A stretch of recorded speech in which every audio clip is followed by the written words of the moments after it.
नमस्कार मेरे प्यारे दोस्तों, कहानी को पूरा जरूर देखिए। आप चैनल पर पहली बार आए हैं तो हमारे चैनल को सब्सक्राइब करना न भूले। कमेंट में बताएं कहानी आपको कैसे लगी। तो चलिए शुरू करते हैं आज का कहानी वीडियो। शेर और व्यक्ति। एक गांव था।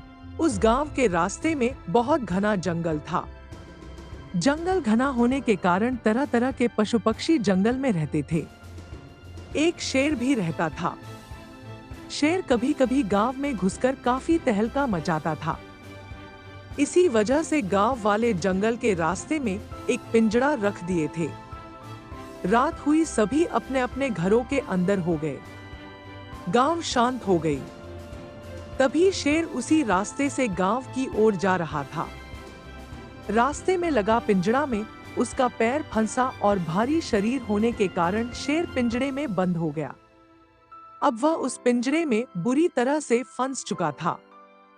काफी कोशिश करने के बावजूद भी वह वहां से नहीं निकल पाया। पूरी रात शेर पिंजरे में ही कैद रहा।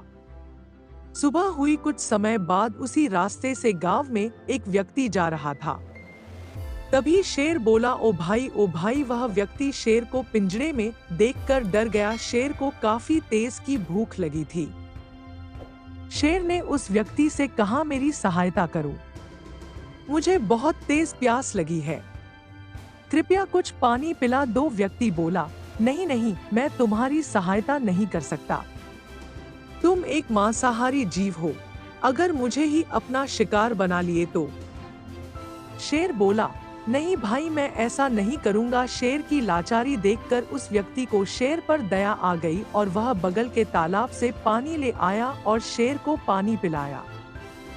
शेर पानी पी लिया। उसके बाद फिर से उस व्यक्ति को बोला, प्यास तो बुझ गई, अब पूरी रात से भूखा हूँ, कुछ खाने को दे दो न। उस व्यक्ति ने शेर के भोजन की व्यवस्था में जुट गया और कहीं कहीं से उसका भोजन ले आया। शेर भोजन भी किया। शेर ने फिर से आवाज लगाई, ओ भले इंसान, मैं इस पिंजरे में बुरी तरह से फंस चुका हूँ, कृपा करके इस पिंजरे से मुझे आजाद करा दो। वह व्यक्ति बोला, नहीं, मैं तुम्हारी और सहायता नहीं कर सकता। तुम एक मांसाहारी जीव हो, पिंजरे के बाहर आते ही तू अपनी रूप में आ जाएगा। शेर बोला, मैं तुम्हें कुछ नहीं करूंगा, तुम्हारे परिवार को भी कोई नुकसान नहीं पहुंचाऊंगा। वह व्यक्ति उसकी बात मानकर पिंजड़ा का दरवाजा खोल दिया और शेर बाहर आ गया। शेर बाहर आते ही पहले चैन की सांस ली और बोला, मेरी अभी तक भूख मिटी नहीं है और भोजन भी सामने है, सो भोजन तलाशने का भी जरूरत नहीं है। अब झट से तुझे अपना शिकार बना लेता हूँ।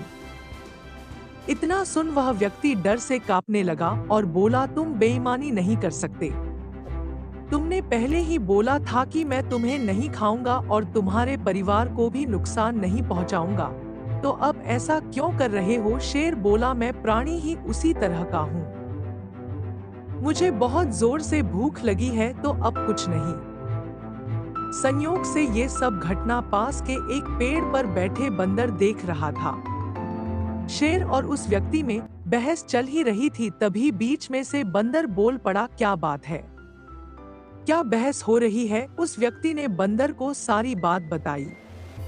बंदर बोला, अच्छा तो ये बात है, वैसे मुझे एक बात समझ नहीं आई, इतना बड़ा शेर इस छोटे से पिंजरे में कैसे आ सकता है? नहीं, ये हो ही नहीं सकता। शेर को अपनी बेइज्जती होते देख रहा नहीं गया और शेर बोला, ये पंडित ठीक कह रहा है, मैं इस पिंजरे में पूरी रात कैद था। बंदर बोला, मैं कैसे यकीन करूं? शेर बोला, मैं अभी दिखा देता हूं इस पिंजरे में फिर से जाकर। और इतना कह शेर फिर से उस पिंजरे में चला जाता है और पिंजरा का दरवाजा बंद हो जाता है। और उसके बाद शेर बोला, देखो मैं इसी तरह पिंजरे में था। बंदर उस व्यक्ति से बोला, अब देख क्या रहे हो, तुरंत अपनी जान बचाकर भाग लो। और पंडित वहां से भाग जाता है। शेर फिर से पिंजरे में कैद हो जाता है। शिक्षा। दोस्तों, कभी भी किसी की मदद करें तो सोच समझ कर करें। विश्वास उसी पर करें जो सचमुच में विश्वास करने लायक हो। बहुत से लोग सच बोलने का दिखावा करते हैं, और सामने वाला व्यक्ति उन पर पहली बार भरोसा कर लेते हैं। ऐसे दुष्ट लोगों से दूर रहने में ही भलाई है। दोस्तों, आपको ये कहानी कैसी लगी कमेंट में हमें जरूर बताएं। मुझे आशा है कि आपको इस कहानी से बहुत सीख मिली होगी। तो चलिए मिलते हैं अगले वीडियो में, तब तक के लिए जय हिंद।